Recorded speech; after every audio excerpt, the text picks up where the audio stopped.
Blog Talk Radio.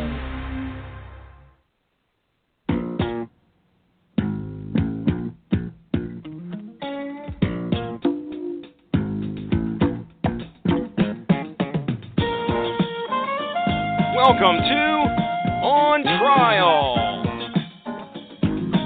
starring Mark Radulich, also starring Sean Comer. Hope you're ready, Hollywood, because you're on trial.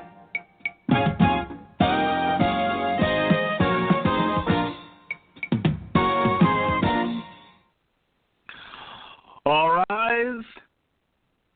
Court is now in session. The Honorable Judge Fudge presiding. And, of course, I am your host, the mandated reporter, and frankly, I'm mortified, Mr. Mark Radulich. And this, as the intro music says, is On Trial. Tonight we are going to review nothing that is synergized with another movie that's currently out in theaters, nothing that's thematic of anything else going on the network. Nope. We are taking a left turn at Albuquerque, and we are going to review a movie that I thought would be fun. And maybe it is, maybe it isn't. Your mileage may vary. Hi, Robert Winfrey. I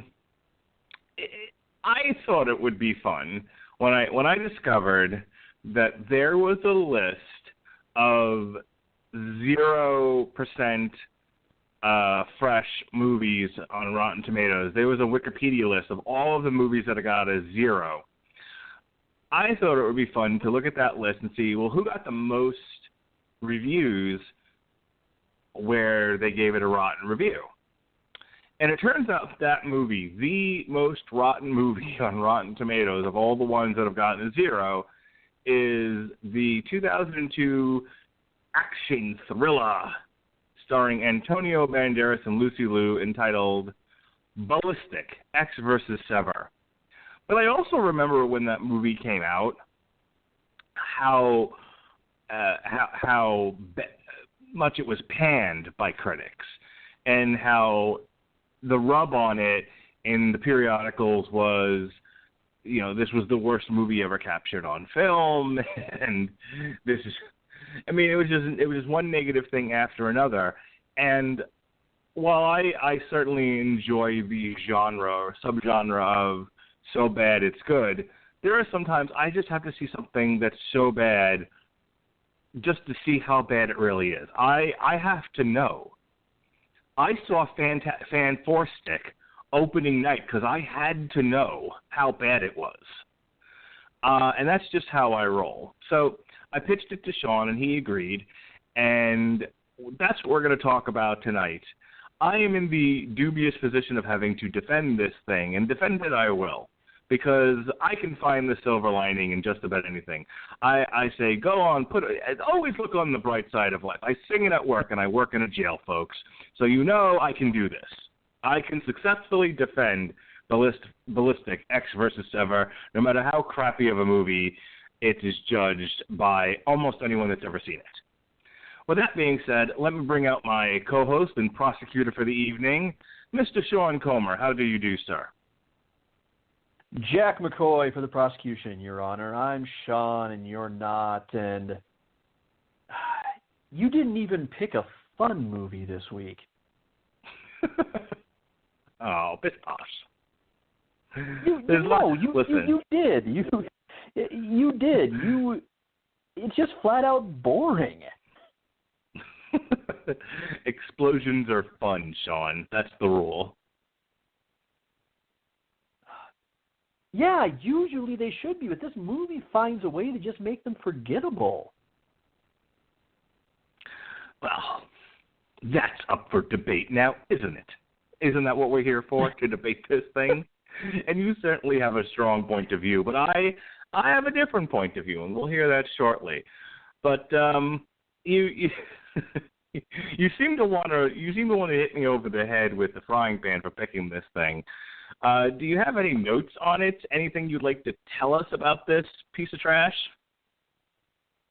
Well, rather than go into what I'm sure would be numerous mundane details about the production, I'd really rather just open up with a brief little elaboration on bad movies in general and what makes an entertaining bad movie versus what just makes a bad movie.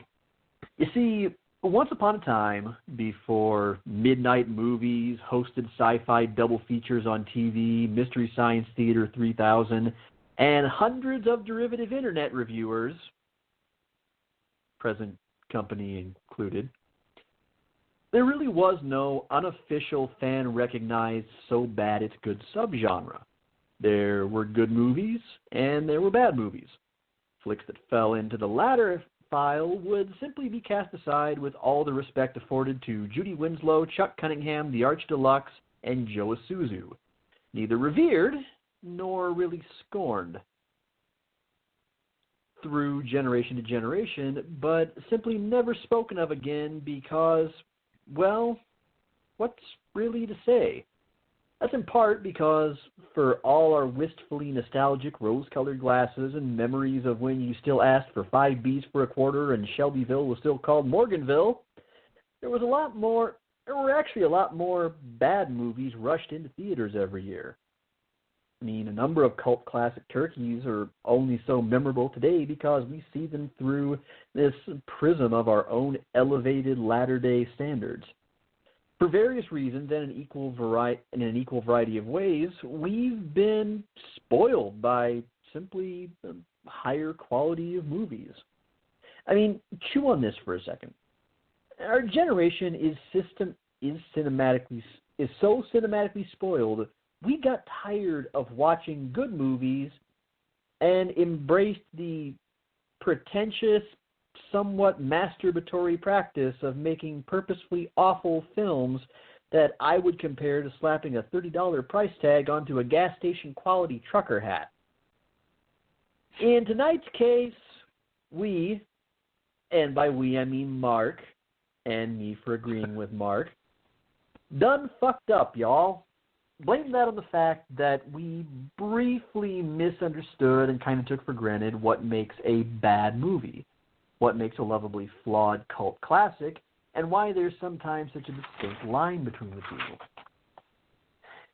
As Mark pointed out, this has a 0% freshness rating on Rotten Tomatoes. One of, when you really compare it relative to the number of movies that have been made in the past century, a very, very, very, very, very small fraction of films. Now, we saw that rating and developed an instantly curious pair of the weirdest nerd boners the size of the individual egos on Doug and Rob Walker. The fact is, we sit here tonight not to debate the merits of a misunderstood gem made ahead of its time on a fascinatingly derpy disaster like The Room or Showgirls, but something both bad and, unfortunately, also instantly forgettable. Sometimes a cigar is just a cigar, and a cinematic clunker is nothing more than an inflated dud made in a time when filmmakers have the wisdom at their disposal to know better.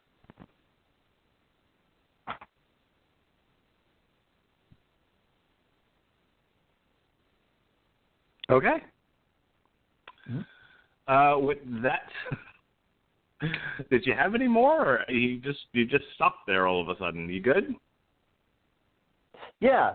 I'm sorry. Okay. I thought I had more, but I don't. All right. I don't want to get mired in the minutiae here. I want to get to the prosecution and defense of this thing. So, ladies and gentlemen, there isn't much of a plot here. The setup is that a child is kidnapped by ex-DIA agent Lucy Liu.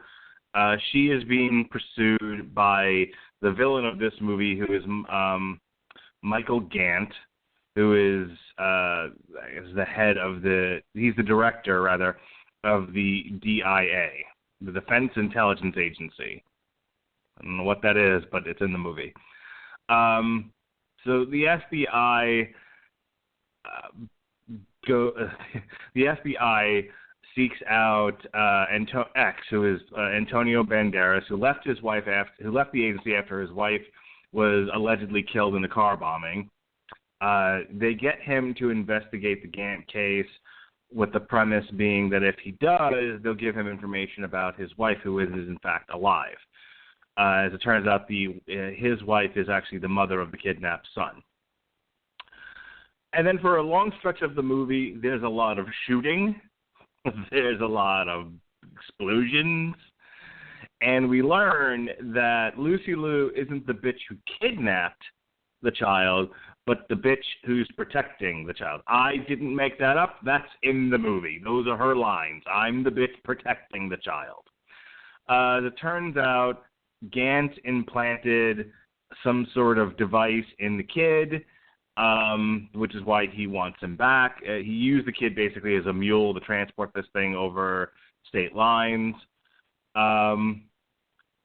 X finds out that the kid is actually his son, not Robert Gant's son, and he discovers that the wife is in fact alive. So instead of working at cross purposes, X and Sever end up working together to take out Gant. There's more explosions, and eventually Gant is hoisted by his own petard. The son and the wife are reunited with X, and everyone lives happily ever after. That's literally the movie. Everything else is just a lot of glowering into the camera, and stuff blowing up. Stuff blowing up is literally the plot of this movie.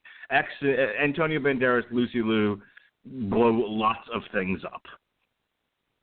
So with that said, and I can't wait to talk about it, but the prosecution always has the first word and the last. So go ahead, Sean. Tell us why this movie stinks on ice. Thank you, your judgy fudginess. You know, to really draw a bead on the problems with this movie, you actually first have to spend a little time with the title, Ballistic Ecks versus Sever. Well, first off, I can't really fathom why we felt the need to throw ballistic in there, because it isn't relevant to the plot at all, except for the fact that there's a whole lot of gunplay, but I seriously think they just threw it in there because it's associated with firearms and it kind of sounds cool. Because otherwise, you could throw just about anything in there. We could call this tuna sub X versus, actually, you know what? That brings me to the second problem, is the title itself is just a little bit of a bait and switch, because the movie isn't really about X versus Sever. I mean, really, it doesn't boil down to much of a confrontation or feud between these two, because they figure out pretty quickly that it's all a big old wacky misunderstanding. So it's really more like X versus Gant, but, you know, Gant is such a stock, slimy, kind of growly movie bad guy that, do you really even want him headlining your movie? I mean, you might as well just title it X versus just about anyone else, and it would be roughly as accurate. So, headlining Tuna Sub, X versus Gamera, we have a pair of performers who actually are relatively competent in just about anything else. I mean, Antonio Banderas, we've established before that I ain't going to have a damn bad thing to say about him, because he was in 2/3 of my favorite movie trilogy of all time, Robert Rodriguez's El Mariachi Saga. And Lucy Liu is competent enough, but the thing is, you watch these two and you know what they're capable of, and you marvel that these same two people were so respectively magnetic in Desperado and Once Upon a Time in Mexico, and on the other hand, Lucy Liu was outstanding as O-Ren Ishii in Kill Bill Volume 1, and she was in front of the camera and said and did things in Charlie's Angels. And Watson and Ally McBeal, I mean, it seems like that should have been a decent pairing, but the thing is, as star power goes, that's really about all you've got. You don't even really have a scene stealer of a villain that you can turn to kind of pick up the slack. Well, a slight correction. I mean, Ray Park is decent enough as AJ Ross, kind of the head elite agent who tends to give both X and Sever the most trouble, but at the same time, throughout the movie, you also quickly understand why Ray Park so rarely gets speaking roles. He's pretty much there to do cool action shit and say very little. Yeah,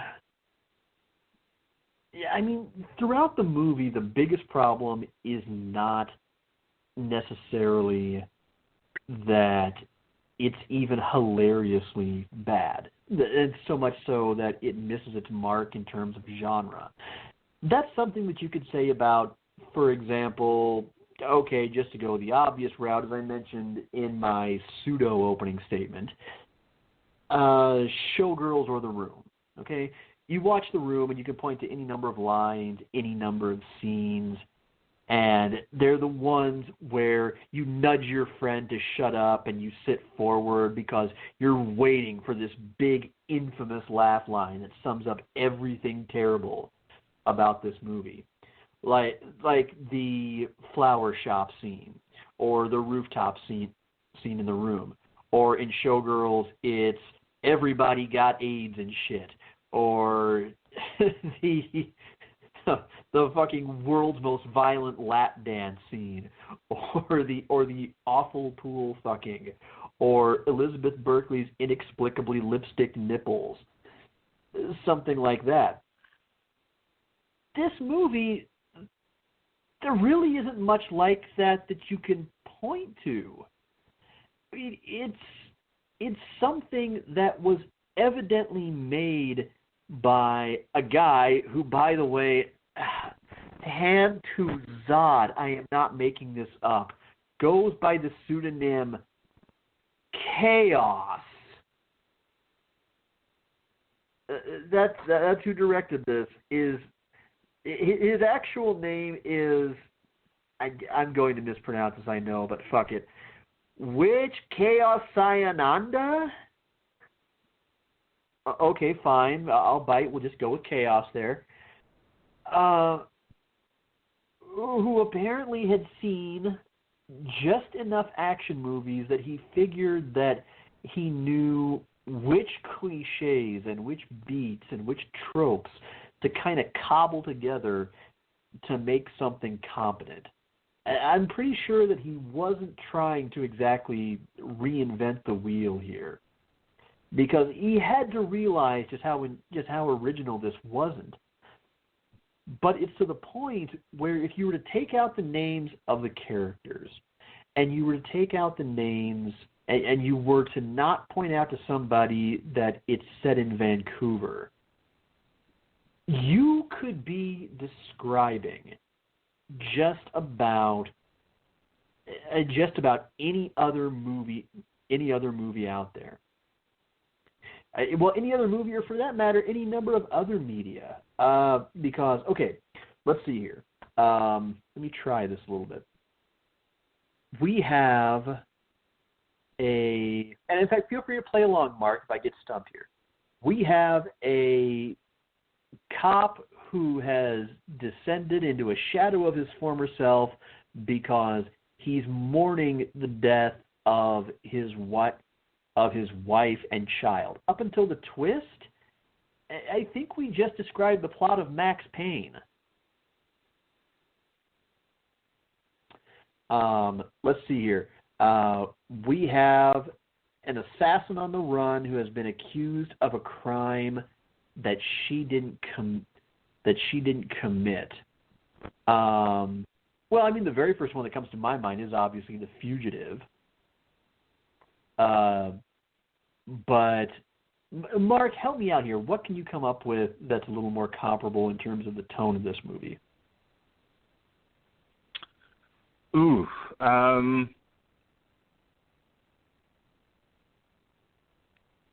yeah, a lot of what got thrown around by reviewers was this is like a spy versus spy, at least up until the change up at the end. So I'm trying to think of what spy versus spy movies are out there. There's got to be. Okay. Since it's kind of one spy versus everybody, I'm kind of getting almost a little bit of a Bourne Identity vibe off of that. Or am I being too generous? No, I think that's fine. I'm drawing a blank as to what else I could compare this to, other than focusing on just the excessive amount of bullets and explosions there are.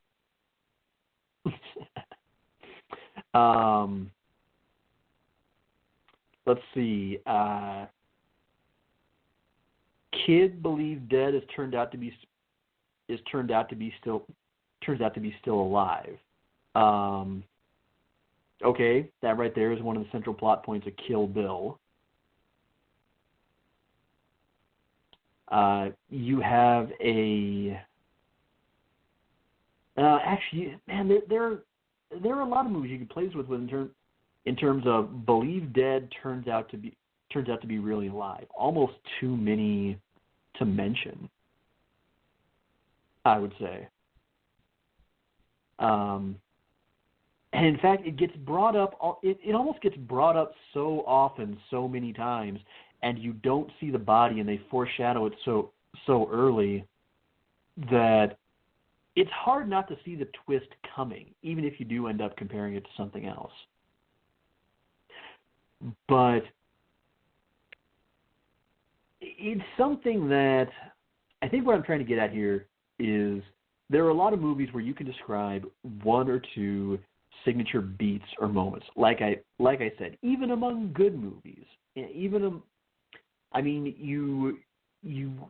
you had to describe something that would instantly bring to mind Taxi Driver, you would talk about the mirror scene. The Godfather. Oh God, take your pick. The opening scene in Don Corleone's office. The line, "I'm going to give him an offer he can't refuse." Waking up next to the horse head. The toll booth scene. Any of the above, and on and on and on.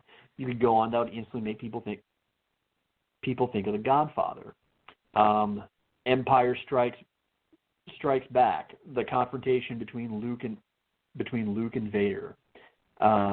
Again, we're talking about Kill Bill, the entire climax of the first movie. This, though, you've got nothing you can point out that stands out as this movie's own. It does have a stupid, convoluted, contrived plot,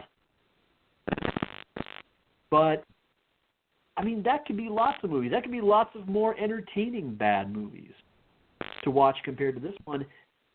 And the fact is, it's simply forgettable. You could watch this, and a few days later, you probably wouldn't remember that you watched a movie, because it isn't one that makes you feel anything. It isn't one that engages you or anything, despite two leads that should be able to do it.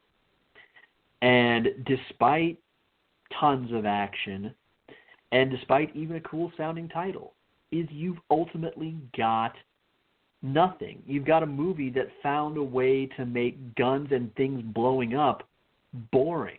that shouldn't be possible. It's no wonder to me that this was actually at one point adapted to a video game, because that's what it probably would have been better suited to be, is just simply a budget-priced game. Like I said, it strikes you as a little bit of a slightly higher-tech Max Payne ripoff. But otherwise, shorter than my usual opening statement would be, but that's all I've got, so far, is the fact that this movie got a 0%, but the fact is that doesn't necessarily mean that it was even entertaining or it was even spectacularly bad. It's a thing that exists, and who wants to spend money just to verify, yep, that's a thing that exists? Okay, floor is yours. Okay. I don't have a lot to say in defense of this movie, because really its most precious gem amidst the coal, the most precious diamond amidst the coal of this thing is, do you like explosions? Do you like gunplay, gunfire, people shooting at each other? Because that's like 80% of this movie. Occasionally they stop shooting at one another to give an exposition dump or some dialogue. But the entire third act of this movie is literally almost like a Simpsons cartoon where things are just randomly blowing up left and right. The first third of this movie, once the characters are introduced and the plot gets going, the first interaction between X and Sever, they tear up an entire mall, an entire shopping area. It's just endless gunfire. And I smiled through every single one of these action sequences. I did laugh at one point because it got so absurd. There was a review about this movie where they were things were blowing up for no reason. And towards the end, that's very true. And I thought that was hilarious. Lucy Liu has no dialogue for the first hour of this movie. It's fantastic. She just stares angrily at the camera. Angrily or blankly. It's hard to make out at times. They, for some odd reason, gave Antonio Banderas sort of like a drunk, beaten down detective thing, without actually, other than one scene in a bar at the very beginning. They don't really show him doing that. It's just he's sort of there, and then he goes after Sever, so that he can find his wife. And that's it. That's the last time he'll act that way. The rest of the time, he's involved in the shooting and the blowing up. That's all this movie is. I've made a joke about George Lucas, Phantom Menace being basically a demo reel of CGI and nothing more. But, George Lucas overloaded that movie with a lot of plot that weighed the movie down. This, I'm making the argument, is actually the load is lightened by the lack of plot. I don't think there's anything wrong with a movie that celebrates excessive violence. And let me tell you why I say that. Because everyone listening to this podcast loves your kung fu movies, right? They love kung fu movies. Oh, how if I have to hear Robert Winfrey and Andrew Graham and so many others talk to me about fighting styles and people punching and kicking and punching and kicking and oy vey. It's not really for me. I don't particularly enjoy it. But those movies exist. And in many cases, it's the fighting that makes the movie. Well, take out fighting and put in shooting and explosions. And it's the same basic concept. You're watching a movie, a short movie, thankfully, that celebrates things blowing up. Just as kung fu movies, fighting movies, celebrate hand-to-hand combat. And I think that's why this movie is a bit of a misunderstood gem. This is celebrating excessive violence. All it was meant to do. And it was actually handled appropriately by not weighing it down with a plot that, is interesting or makes any kind of sense.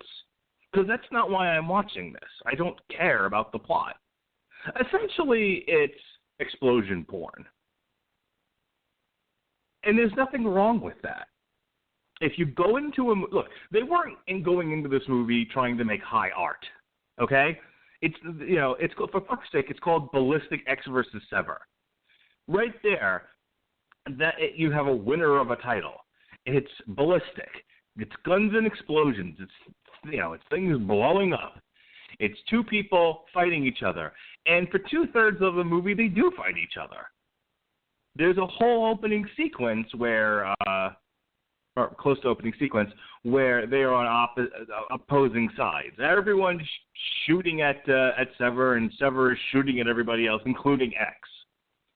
Then there's the scene where he's being carted off to prison, and one could be led to believe, the way that scene plays out, that she's trying to kill him there too, even though she's actually trying to set him free. They don't get together until the very end of the movie, the very last act of the movie, and then they fight side by side.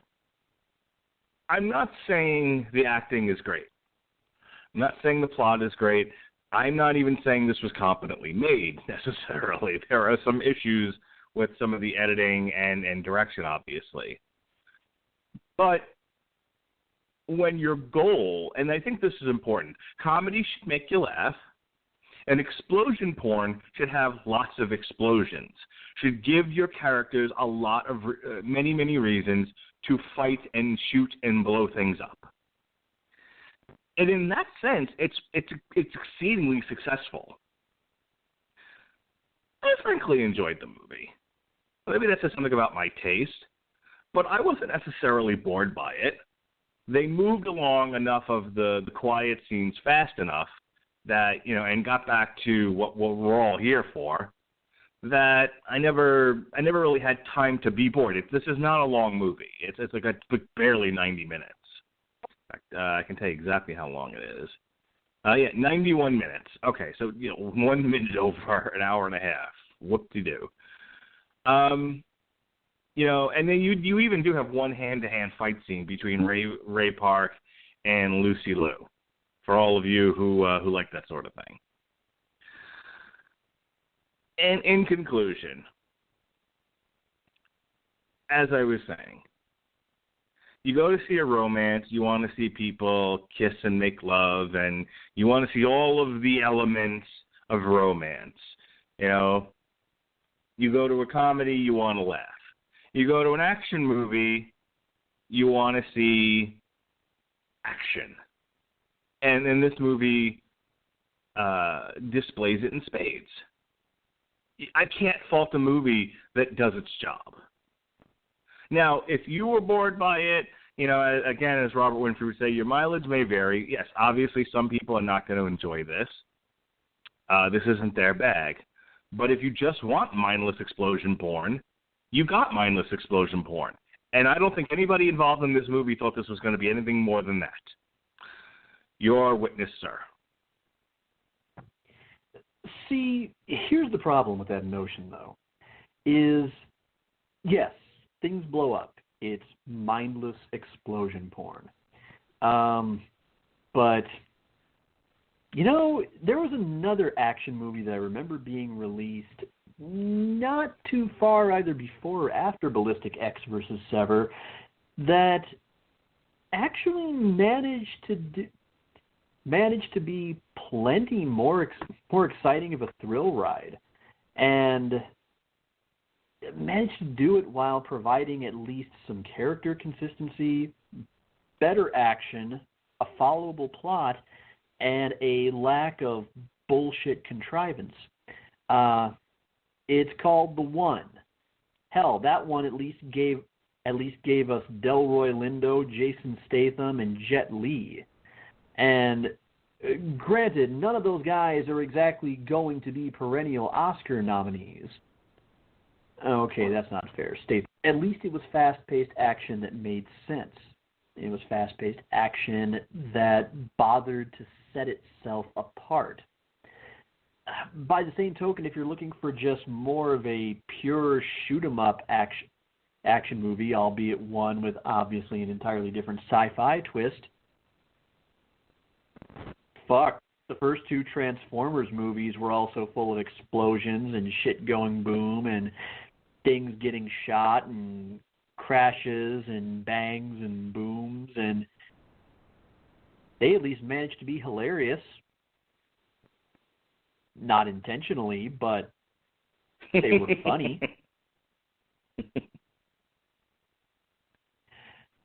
I mean, this one, you have to be really bad when the first-person shooter that was released for the Game Boy Advance to tie in with your movie actually ends up vastly better reviewed than your associated movie was.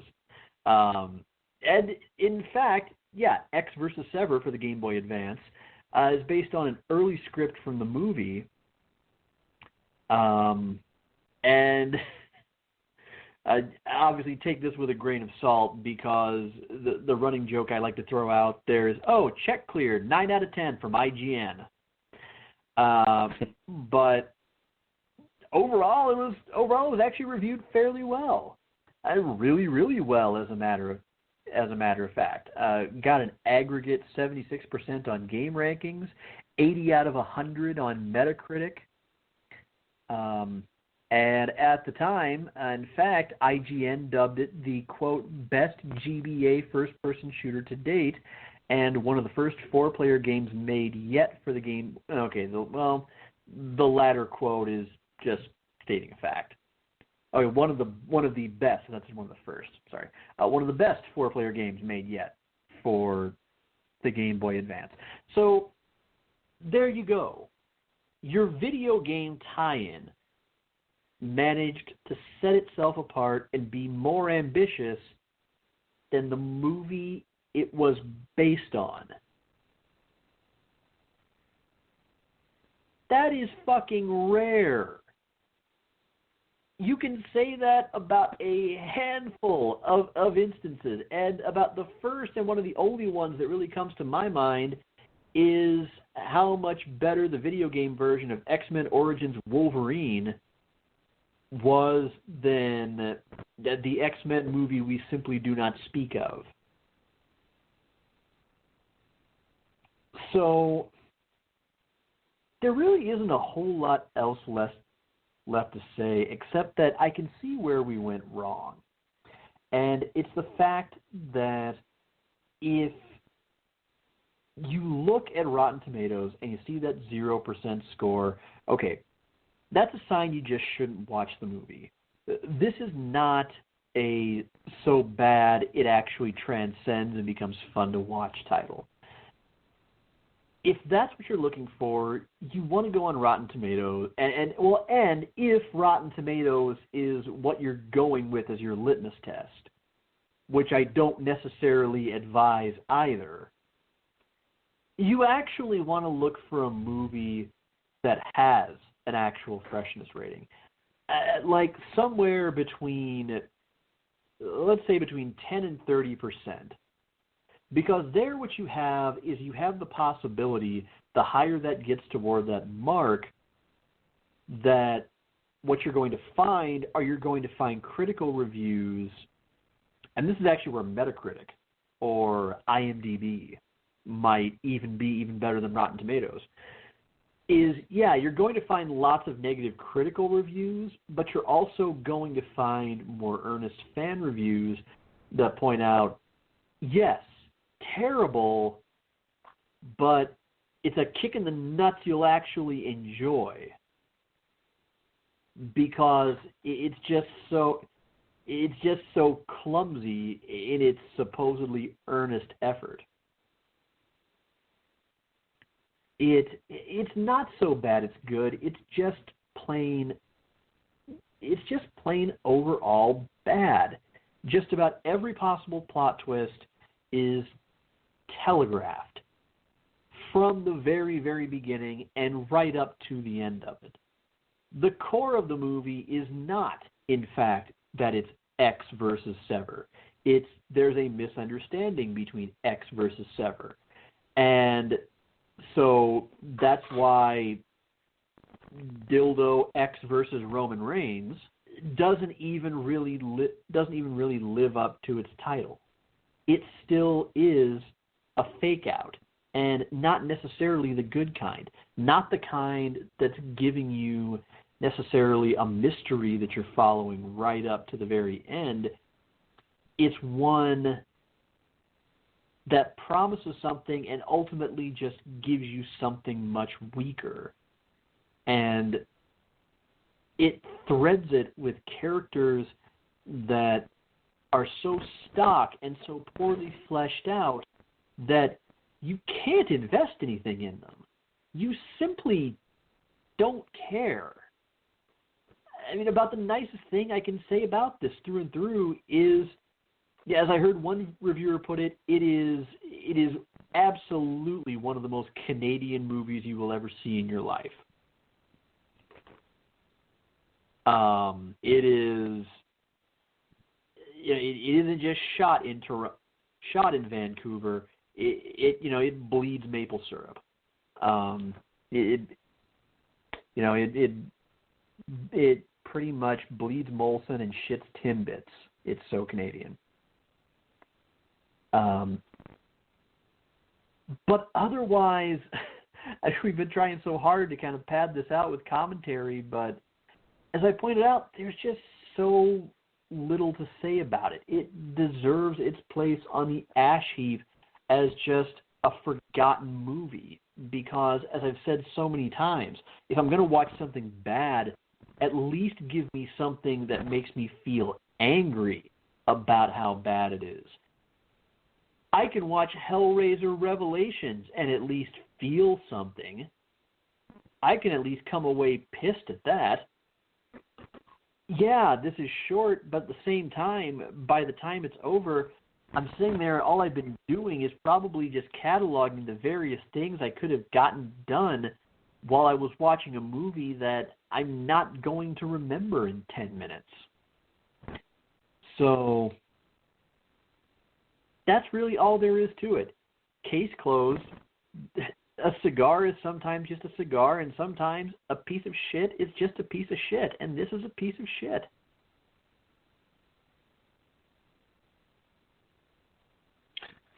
I liked it. I had no expectations, and I was, I'm not even joking, like this isn't shtick. I kind of wish it was, but I'm sitting there watching this thing, and I really am just having fun watching things blow up, and I'm realizing that's all there is to this movie. Because when it does, let me come out of trying to defend this thing and just give like a straight-up review. When the movie stops to be a movie, it sucks. It's terrible. It's like Antonio Banderas' worst performance.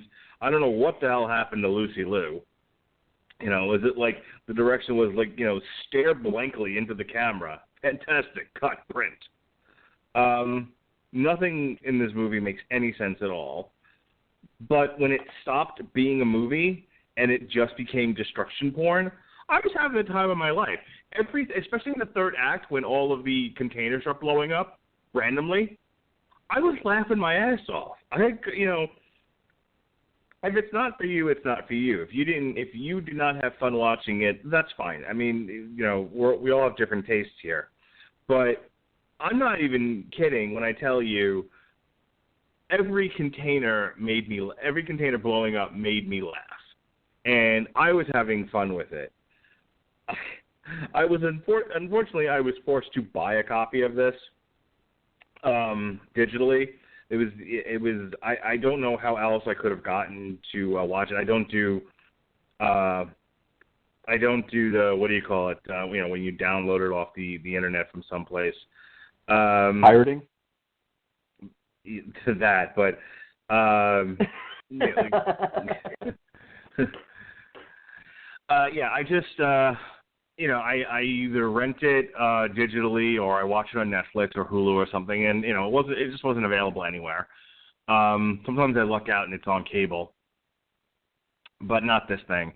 So I was lucky that my cable provider, sold a digital copy of it for fairly cheap. So now I own, right next to Star Wars and the Toy Story trilogy, I own a digital copy of Ballistic Ecks versus Sever. And I don't know when I'll watch it again, but I could see myself watching it again, with like my kids or something, if when they get older and if they have a taste for the absurdly violent, sitting there and watching it with them and having a grand old time. This is one of those, to me, inoffensive movies where it's like you put it on and if you have fun with it, you'll have fun with it. And you kept using the word, well, it's forgettable. Okay, but so what? I agree. Movies should make you feel something, and that's certainly one of those things that is the drawing line between a good and a bad movie. But as you said, sometimes a cigar is just a cigar, and sometimes you just want to watch stuff blow up. Yeah, but I kind of counter that with the notion that from a certain business perspective, movies in general, especially not bigger studio films like this was, are not fucking cheap to make.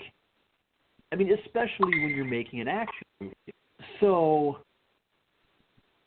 if you're going to do that, at least make something that demonstrates an intent to make something slightly ambitious. Something that's going to... You don't think that was the intent? Well, I mean making... The thing is, making a memorably clumsy, horrible first impression is at least still making a memorable first impression. This, though, it aims to blend in. And why spend that much money if that's all that you're going to do? But Sean, I don't think that was the intention. I think they, in earnest, tried to make a decent movie, and it was just a horrible disaster. I mean, this director, Kaos. God, it's terrible.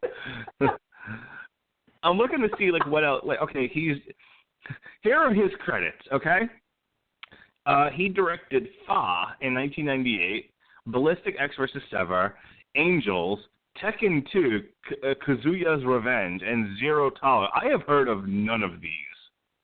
Oh my God! Made Tekken 2? Holy shit! But no, the thing is, it doesn't take any chances. It doesn't do anything to set itself apart. I think you could say this was what the director and the writers thought would make a good movie, and it's kind of like.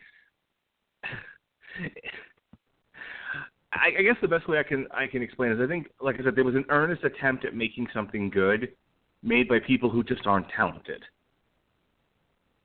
And the actors in the movie who are talented really struggled with that yoke on them, I'm sure. I think they tried the best they could, but they had nothing to work with. But that's what I think this is. It's like, you take somebody who just has no talent, but really loves movies and has seen so many action movies. He's like, I'm going to go make one. And he has no idea what makes these things work or what goes into making a movie. And someone throws him a bunch of money because somebody came up with a great idea. And they said, okay, go out there and film this. Here's $90 million. Go make a movie with Antonio Banderas and Lucy Liu, who were both hot actors at the time. This, and make a fun action film for people to go see because that sells. And like they tried their best, and it just didn't work out, and it shows that the folks involved in the craft of this movie just didn't know what they were doing. They thought they did. They tried hard, but there's just this gap in what they believe works and what actually works. And I kind of find I find that adorable, actually. It's as much as I love movies. As I've made clear many times, I consider myself probably more of a gamer than anything else. And it's a problem that you also see in that business, and in actually a lot of entertainment media as well, is the notion of something makes a huge financial and critical splash, and it becomes absolutely the talk of the industry. And then the problem is everybody else decides, okay, imitate that. That is what we want. Just don't be all fancy and try to do something original. Just give us that. Just focus on just doing that, imitating that as closely as you possibly can. That's how we ended up with so many Call of Duty clones, especially among the AAA gaming market, is the fact that year after year it was one of, if not the best-selling non-sports game around. And so you just had one studio after another that just wanted the next Call of Duty. That was all they wanted. They just wanted another brown, noisy shooter. And for a while there, that was all a lot of studios and a lot of major publishers were churning out in terms of first-person shooters. Just these repetitive Call of Duty clones. So much so that even Call of Duty kind of became a parody of itself after a while.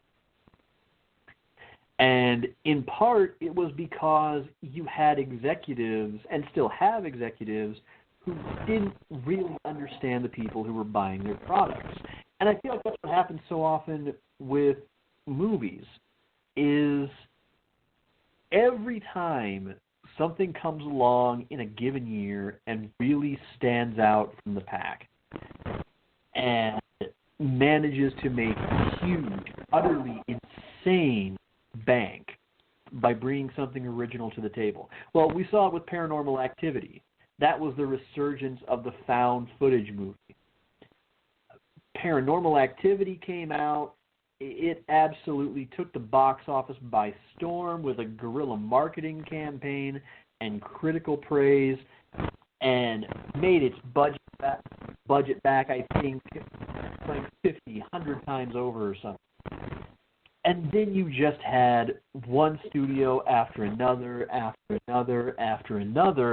that just wanted to make another shaky cam, found footage, slapdash looking exorcism or haunting movie.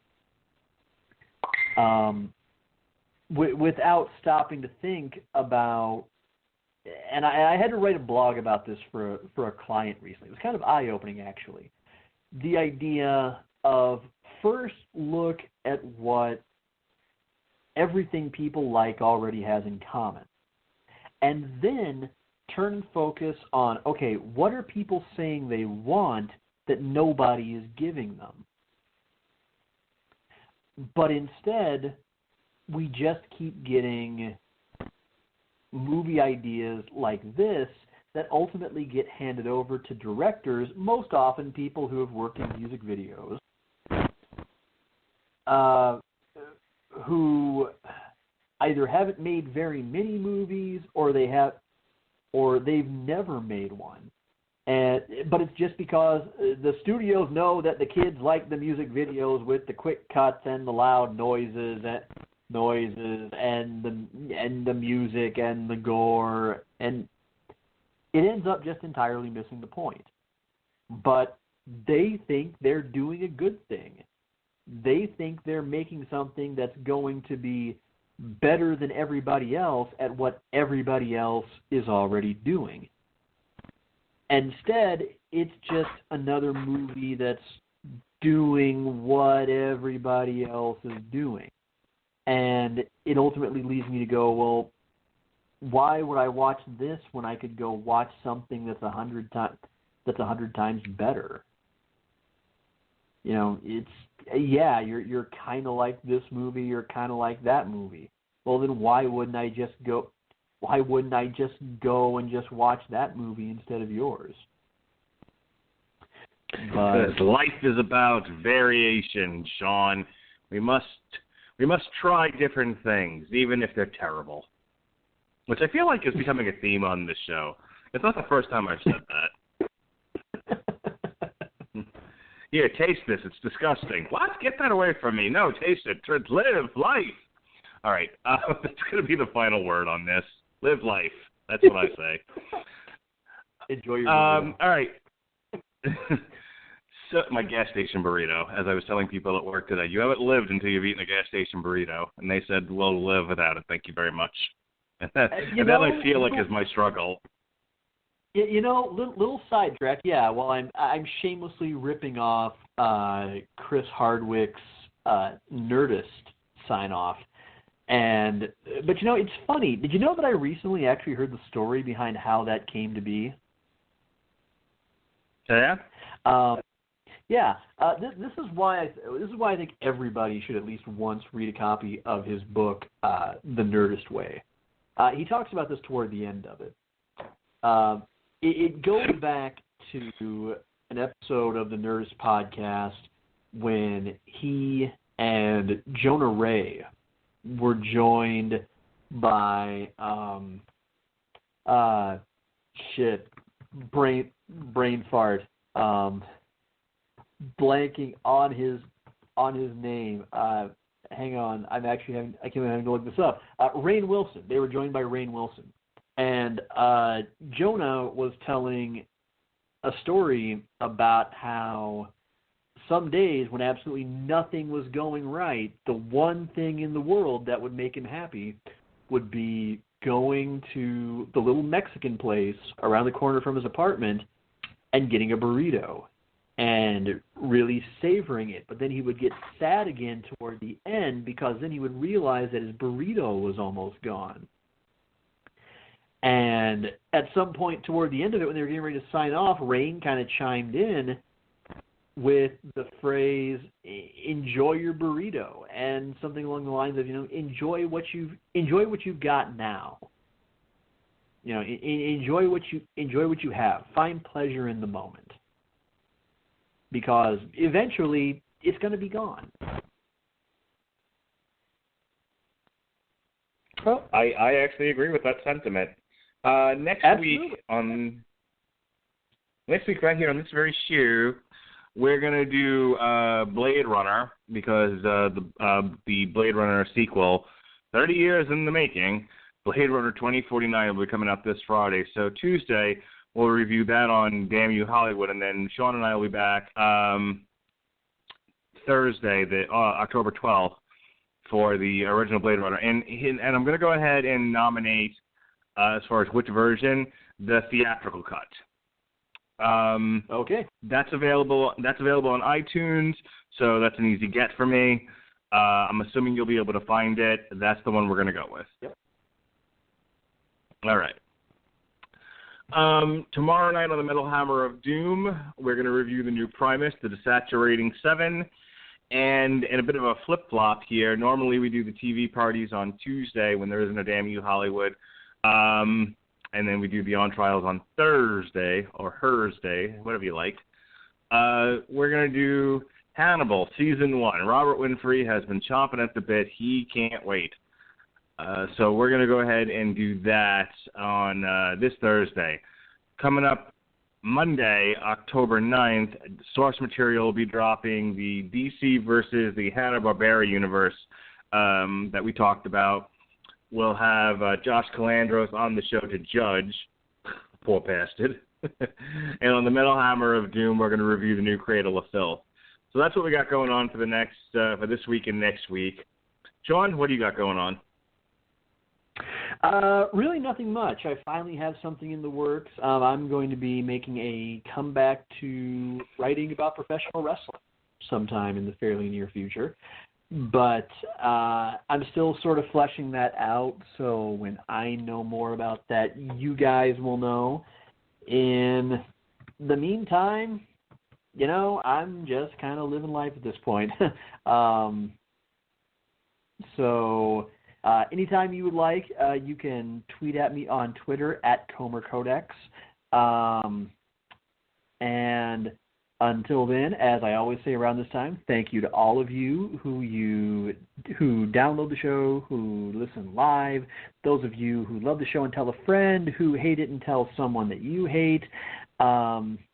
You all are the reason why we do what we do. And thank you. Oh, and welcome to anybody who might have happened to join us after I kind of accidentally plugged us on Twitch in Dex Bonuses stream, after which I had to hurriedly apologize to the mods because I didn't mean to kind of throw a plug out there. Welcome to the show.